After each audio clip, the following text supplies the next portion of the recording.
There's an unspoken rule up in the mountains that no matter who you are, friend, bitter rival, stranger, anyone, if you're ever in a pinch and you come across a hunter's cabin, you're welcome to seek shelter there.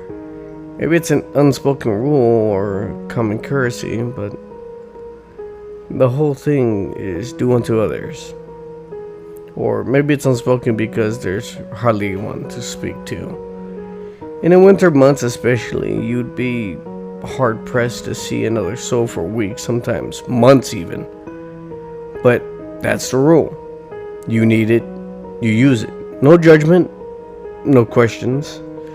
Just don't steal anything. Now, I'm not some burly seasoned mountain man with this floss with tree bark and never shaves, but I do like to hunt. I often leave my small Alaskan village for a few weeks at a time and go down to a hunting lodge up in the mountains. And so I'm a fairly cautious guy, and I know the mountains can be treacherous, so when I leave prepared. I check long-term forecasts and gather necessary supplies, bring backups, and make sure that there's enough of everything I need to survive for at least a week or longer than I plan to go, just in case. I always believed that my precautions would protect me, but like a child's security blanket, they're only a paper-thin illusion of safety. There's no planning when Mother Nature decides she's in a mood. That's why I never expected to get caught in a blizzard on that day. It just started out sunny and cold, but as the day progressed, a few clouds formed. And by the time they massed into a heavy cloud covering, it was already on my way back to the cabin with a couple hairs hanging down my shoulders. I named one dinner and one breakfast. I was planning to eat breakfast for dinner and dinner for breakfast, if only to make myself laugh.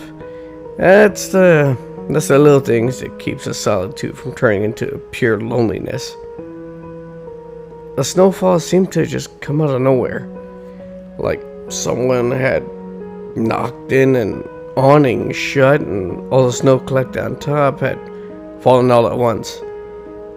Except it wasn't a single tidal wave of snow, it was a relentless, unending assault. Last I checked, the weather reports confirmed that there had never mentioned a blizzard, and yet a blizzard was what I found myself walking into.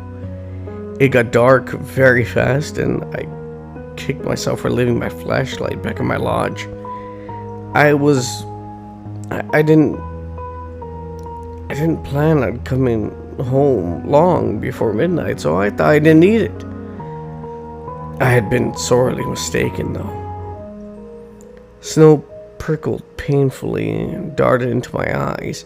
I had to squint almost all the way through those sub-zero temperatures, and with those sub-zero jerks stabbing me blind. The wind howled as gales cut through my clothes and right to my bones, almost. I could barely see 2 feet in front of me and couldn't get 2 feet beneath me as they sank deeply into the snow. I'm not sure when I realized it, but at some point I was lost. I knew I should have arrived at my cabin, but all the white and a few slivers of gray swaying in the breeze. The hairs at my back neck became stiff and battered against me, beating off the air of every awkward, crashing footfall. I was already running out of energy, running out of ideas, and now I was beginning to panic. I could have spun around in a computer chair 100 times and felt far less disoriented than I did in that whiteout. And then I walked right into it. A cabin. Literally, just walked right into it. It had become so dark and the snow had become so heavy that I couldn't see the structure until I stumbled right face first into it. I held my hands out against the wooden facade and so I wouldn't lose it in the storm and circled around until I began to find a door. I wasn't just in a pinch. This was life or death. In an unlikely event, someone was inside and I knocked on the door and waited for an answer. Through the howling wind, I could have sworn I heard, "Come in." As I swung the door open and stepped inside, a small avalanche of snow tumbled right in with me. I didn't bother trying to kick it into as I fought against the wind and closed the door behind me. The relief was instantaneous. Without air whipping at me, I put a stop to the timer of ticking down on my freezing death. "Thanks," I whispered. I turned towards the inside of the cabin and tried to get my bearings, but all I saw was blackness, which meant I had no real way of gauging the size of the cabin. Yeah, I'd circled around it, but I've been stumbling, half blind, focusing on trying to find a doorknob. So, in all honesty, I had no actual gauge on how thick or how much the length of the cabin was that I had covered. I could have walked halfway of it, could have circled it 3 times without even realizing it. Through the darkness, all I could see was a vague outline of someone sitting in a corner.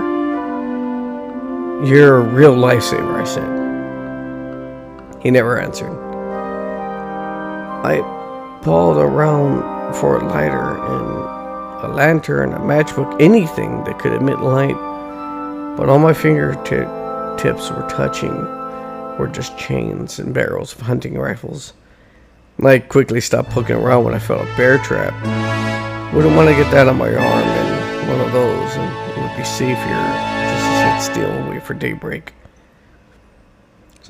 It so occurred to me that the stranger might have been seeking refuge as well. "So," I started, keeping my tone light and innocent, "you the owner of this cabin?" The answer was a faint hiss of a word, but in that hiss I could hear a faint "yes." I sat on the floor and let my hairs down beside me. I reached into my knapsack, and why I'd taken a sleeping bag with me and not a flashlight was beyond me. I removed my wet clothes and quickly began to slip into a sleeping bag to get to warm up and making the conversation as I did. "Thanks again, that blizzard really just came out of nowhere." He replied in a slow, labored, wheezing breaths of an elderly man on his deathbed. "Dangerous." "Yeah," I chuckled. "That's an understatement." "Hungry," he exhaled.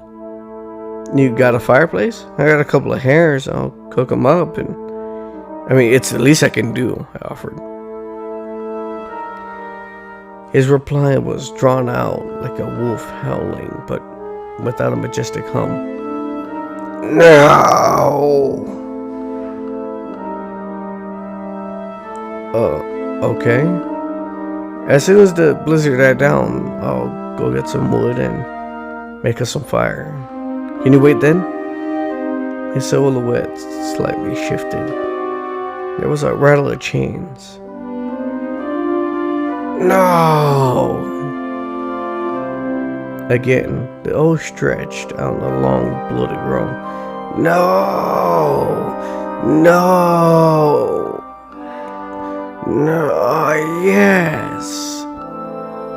The final no morphed strangely into a yes, like someone drastically changed into a much more higher note than a flute. Through a half breath, I guess you could say. I craned my neck into the look around a single window cabin. It was pitch black, pitch white, I mean. It was like an afterglow, visible against the black backdrop of woods, yet still inherently dark. I focused on it rather than the rest of the cabin, because it was the only hint of light I could see, honestly. Well, if you don't mind, I'm gonna try to get some shut-eye, I said tiredly. He didn't respond, but that didn't really surprise me. Mountain folk don't really talk too much, even when they come down to town for what very few supplies they can't make themselves. I shrugged it off and settled in for the night, but I felt something hard against my side. Sighing, I tossed my hairs back a bit farther and got comfortable. I was exhausted, and so it wasn't hard for me just to drift off despite the wind song playing right outside the walls. I hugged myself and fell asleep in my sleeping bag and drifted off as I normally would. I was awoken by a very different strange sound, a weird snapping crunch that made me shoot up in my bed, believing that the ceiling was about to collapse on us under the weight of the snow. I braced myself, and once again, I didn't realize it wasn't coming from above me, but rather it was next to me, near my belongings. The silhouette had gone from corner, and I could see his deep, raspy breaths accompanied by the crunch. "What the hell are you doing?" I snapped. He retreated back to his corner with the rattling of his chains. My adrenaline was pumping, and I wasn't sure why. Something about the stranger put me at a state of near panic. My instincts were telling me to leave, but I couldn't afford it. Whatever this guy was up to, I'd be much safer with him than I would be out in that blizzard. I grabbed my backpack and popped myself against the wall in a seated position, staring at the silhouette, expecting him to make a move. I kept myself awake and alert, never looking away from the howling wind that slowly diminished in strength. Once or twice I felt my head begin to dip and my eyes began to shut, but every time I slipped, a faint rattle of change snapped me back into the consciousness. As the blizzard cleared and the sun slowly rose, light began to trickle into the cabin. The scene was filtered through my tiny increments with each layer, uncovered by the sun, like a printer slowly spinning the full picture in one line at a time. I wasn't in a cabin. It was just a large supply shed, maybe 10, 11 feet long and 7 to 8 feet wide. There was no fireplace, which makes sense for a supply shed. There were tools, traps, rifles lying on every wall. The silhouette in the corner slowly stopped being a silhouette and started being a distinct person. Skinny. No, gaunt. Pale. No, a ghostly white. A man? No, a corpse. I was gutted. He was dead. No, oh shoot, I died last night. No. Long dead. Long dead. His body was all shriveled and mummified, and even if that was even a word for it, honestly, he wasn't wrapped in some bandages or anything. It was just his skin was completely dehydrated. It was stiff and unwrapped like a mummy. His eyes and hair were hanging from his head in unkept strings. His teeth were poking out of his sunken lips with a wide gap where the top of his canine should have been. There was a red stain of aged, old soaked blood in the wood beneath him. I followed my gaze to its origin, to his left foot. And then I saw the bear trap he had gotten caught in. There was an empty hook on the wall above him with a chain leading to the trap. It was long enough for him to reach and move around, but not enough for him to reach the front door or the saw hanging above it. My best guess was that the trap had fallen on its own and he was out. At the same point, he had done a supply run in the dark and he had gotten caught in his own goddamn trap. It was probably, poor bastard, probably died of thirst or something. Look, I'm telling you, he wasn't breathing, he wasn't moving, he was dead as a doornail and had been for quite some time. I sat there reasoning that I must have been delirious the night before. The fatigue, the dehydration, the disorientation caused by the blizzard, it made me imagine his voice. It must have. Those slow hissing sounds I thought were replies, they were just the wind outside.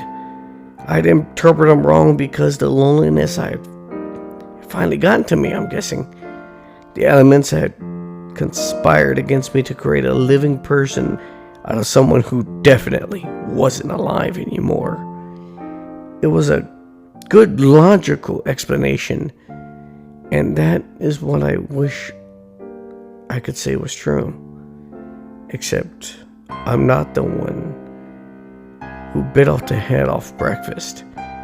It's not my canine tooth on the floor next to me. My dry, dirty, wood-like fingernails aren't the ones sticking out of the side of my sleeping bag. And I'm not sure who's the one who caked the corpse's dry, crackling lips with white fur. And I sure as hell ain't gonna stick around for dinner.